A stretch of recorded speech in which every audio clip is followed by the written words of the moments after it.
बच्चों, आपका स्वागत है। आज हम लोग क्लास नाइन्थ का साइंस का मॉडल सेट नंबर 1 का सॉल्यूशन देखेंगे। इसमें जो है क्वेश्चन नंबर 1 से लेकर 14 तक रहेगा। चलिए पहला क्वेश्चन देखते हैं। पहला क्वेश्चन क्या है? पहला क्वेश्चन है ऊर्जा और शक्ति का SI मात्रक लिखें। तो ऊर्जा का क्या होता है जूल और शक्ति का क्या होता है वाट। चलते हैं सेकंड नंबर क्वेश्चन। किसी ध्वनि तरंग की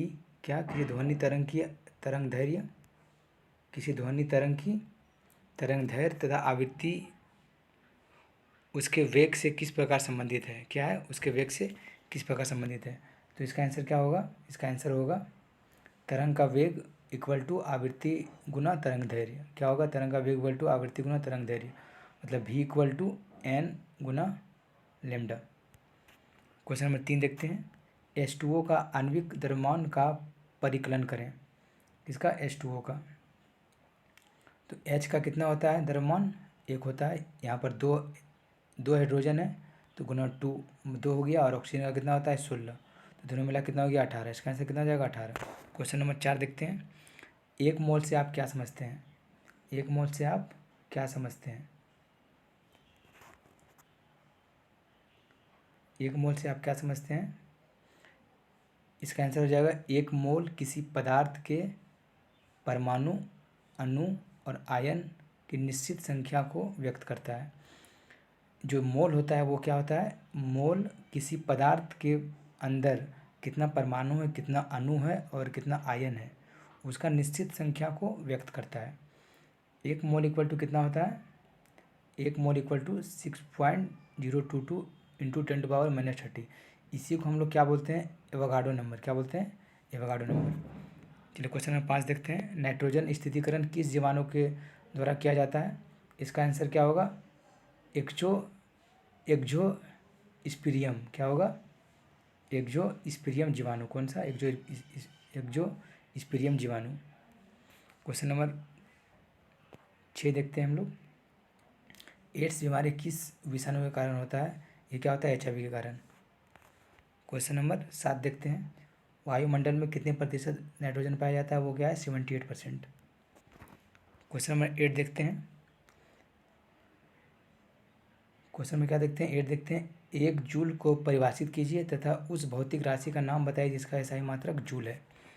चलिए क्या है 1 जूल को परिभाषित कैसे करेंगे हम लोग? इंग्लिश में the amount of energy extend when a force of a 1 newton is applied over a displacement of a 1 metre. क्या? 1 मीटर। मगर हिंदी में जब हम लोग चर्चा करेंगे ये क्या करेंगे? जब 1 न्यूटन का बल की क्रिया बिंदु में बल की दिशा में 1 मीटर का विस्थापन लाता है तो उसे हम लोग क्या बोलते हैं? जूल। अब क्या बोलते हैं? जूल। अब क्या है? उस भौतिक राशि का नाम बताइए जिसका SI मात्रक क्या है? जूल है। तो क्या क्या होगा? एनर्जी, वर्क और हीट। क्वेश्चन नंबर 9 में चलते हैं हम लोग। क्वेश्चन नंबर 9 जो है उसमें आवृत्ति दिया हुआ है। क्या दिया हुआ है? आवृत्ति दिया हुआ है और वेग दिया हुआ है। क्या निकालना है? तरंग दैर्घ्य। तरंग दैर्घ्य निकालना है। तरंग का वेग का फॉर्मूला क्या होता है? आवृत्ति गुना तरंग दैर्घ्य। तो मेरे पास सब कुछ दिया हुआ है। आवृत्ति का वेग 440 दिया हुआ है। आवृत्ति खुद दिया हुआ है, सॉरी, तरंग का वेग दिया हुआ है 440, आवृत्ति 220 दिया हुआ है और तरंग दैर्घ्य निकालना है। तो तरंग दैर्घ्य इक्वल टू क्या होगा? तरंग की वेग बटे आवृत्ति। तरंग का वेग कितना है? 440 और आवृत्ति कितना है? 220। तो कितना जाएगा तरंग दैर्घ्य? 2। क्वेश्चन नंबर 10 देखते हैं। 46 ग्राम सोडियम परमाणु के कणों की संख्या ज्ञात करें। देखिए एक फार्मूला होता है number of particle equal to number of moles into Avogadro number. ये फार्मूला होता है। सबसे पहले हमको क्या दिया हुआ है? गिवन देखिए, मास ऑफ Na सोडियम 46 ग्राम होता है, ये दिया हुआ है, और मोलर मास ऑफ Na 23 ग्राम होता है, हम लोग को ये पता है। अब पहले हम लोग क्या निकालेंगे? यहाँ पर पहले निकालेंगे नंबर ऑफ मोल। क्या निकालेंगे? Number of mole. अगर नंबर ऑफ मोल निकाल लेते हैं, और एवोगाड्रो नंबर आप लोग को पता ही होता है क्या है? 6.022 इंटू 10⁻⁻23 है ना। तो निकल जाएगा नंबर ऑफ पार्टिकल। अब नंबर ऑफ मोल का फॉर्मूला होता है गिवन मास बटे मोलर मास। गिवन मास कितना है मेरा? 46, और मोलर मास कितना है? 23। कितना आ गया? 2। अब जब 2 आ गया नंबर ऑफ मोल्स, तो हम लोग क्या निकालेंगे? Number of particle. क्या होता है फॉर्मूला नंबर पार्टिकल का? नंबर ऑफ पार्टिकल का फॉर्मूला क्या होता है? फॉर्मूला होता है हम लोग का number of mole into Avogadro number. Number of mole कितना आ गया हम लोग का 2, और एवोगाड्रो नंबर कितना होता है, एवोगाड्रो नंबर 6.022 इंटू 10⁻⁻23 सॉरी +23। तो आप कीजिएगा इसको तो कितना हो जाएगा ये 12.044 इंटू 10⁻⁻23। चलिए क्वेश्चन नंबर 11 में देखते हैं।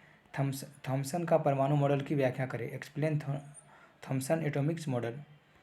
देखिए जे थॉमसन के परमाणु मॉडल के अनुसार परमाणु आइटम एक धनावेशिक गोला होता है। क्या होता है, धनावेशिक गोला होता है जिसका निर्माण प्रोटॉन से मिलकर होता है। क्या होता है, प्रोटॉन से मिलकर होता है। ऋणावेश युक्त क्या है, ऋणावेश युक्त इलेक्ट्रॉन इस धनात्मक गोले पॉजिटिव स्फीयर में बिना किसी विशिष्ट विन्यास क्या स्पेसिफिक कॉन्फ़िगरेशन के बिखरे होते हैं। क्या होते हैं, बिखरे होते हैं। पॉइंट नंबर 10 में क्या है, थॉमसन के परमाणु मॉडल, थॉमसन एटॉमिक मॉडल की संरचना तरबूज के समान दिखाई देता है। किसके समान दिखाई देता है, तरबूज के समान दिखाई देता है। प्रोटॉन को हम लोग क्या बोलते हैं, तरबूज के लाल खाने वाले योग, जो तरबूज में खाने वाला योग होता है, तरबूज में जो लाल लाल होता है उसका तुलना किससे किया, प्रोटॉन से किया है। और इलेक्ट्रॉन का तुलना जो किया है तरबूज में बीजों, जो बीज होता है उसमें काला काला, उससे किया है। इसे प्लम पुडिंग क्या, इसे प्लम पुडिंग मॉडल भी कहा जाता है। इतना लिख दीजिएगा, आपको काफ़ी नंबर मिल जाएगा। क्वेश्चन नंबर 12 चलते हैं। 0 क्या है, 0.5 मोल ऑक्सीजन के अणु का द्रव्यमान क्या होगा। क्या है 0.5 मोल ऑक्सीजन। हम लोग पहले देखते हैं एटॉमिक वेट ऑफ ऑक्सीजन क्या होता है।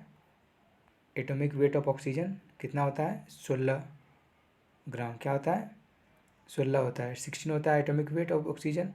और मोलर वेट क्या होगा इसका, 16 गुना 2 कितना हो जाएगा, 32। ठीक है। अब नंबर ऑफ मोल्स कितना दिया हुआ है मेरे पास, 0.5 मोल्स दिया हुआ है। कितना दिया है, 0.5 मोल्स। और मोलर मास ऑक्सीजन कितना होता है, 32। कितना होता है, 32। आपको बताया था उस टाइम पहले भी, इसके पहले क्वेश्चन में। तो मास निकालना है, क्या होगा आंसर इसका, क्या होगा, mass equal to number of moles into molar mass. 0.5 number of moles दिया हुआ है और मोलर मास कितना होता है, 32, है ना। तो कितना जाएगा, 16 ग्राम आंसर हो जाएगा। क्वेश्चन नंबर 13 चलते हैं। प्रतिरक्षीकरण क्या है, इम्यूनाइजेशन। क्या, इम्यूनाइजेशन। ये क्वेश्चन एक्चुअली में क्या है कि बहुत ही अच्छा क्वेश्चन है, क्योंकि अभी कोविड का दौर चल रहा था। तो कोविड में आप लोग को पता है कि अभी सभी को टीका लगा है, और यहाँ तक कि बच्चों को भी टीका लगना प्रारंभ हो चुका है।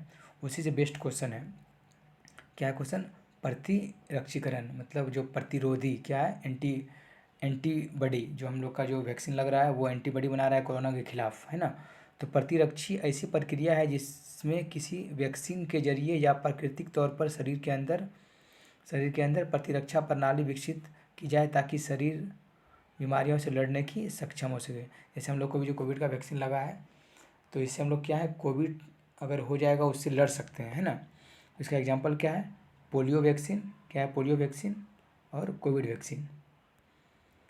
और देखिए इम्यूनाइजेशन की प्रक्रिया वैक्सीनेशन के बाद इंसान के शरीर में शुरू होती है। ये जो इम्यूनाइजेशन की प्रक्रिया होता है वो कब शुरू होता है, वैक्सीनेशन के बाद इंसान के शरीर में शुरू होती है, जिससे बीमारी के खिलाफ क्या, बीमारी क्या है,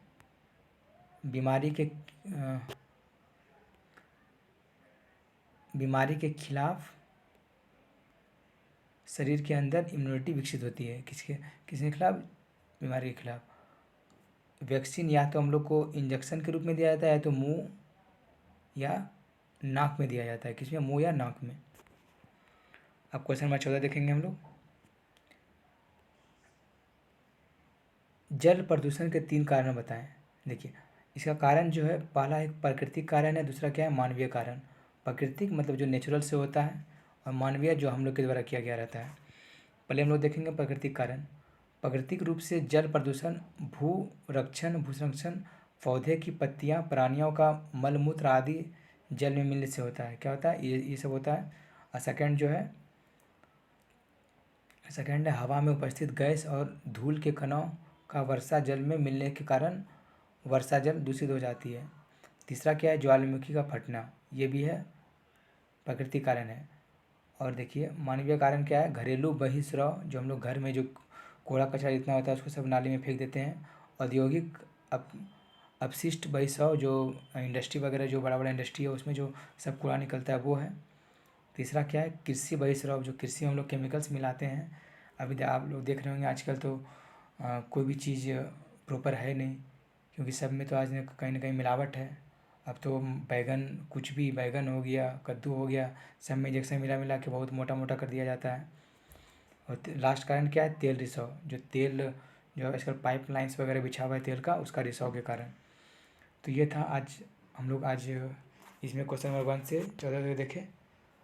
आपको वीडियो कैसा लगा ज़रूर बताइएगा, और अगर आप लोग को अच्छा लगा है तो लाइक कर दीजिएगा और सब्सक्राइब कर दीजिएगा, क्योंकि हमारा कोशिश रहेगा कि हम आप लोगों के लिए इसी तरह वीडियो बना दें। ठीक है, धन्यवाद, जोहार।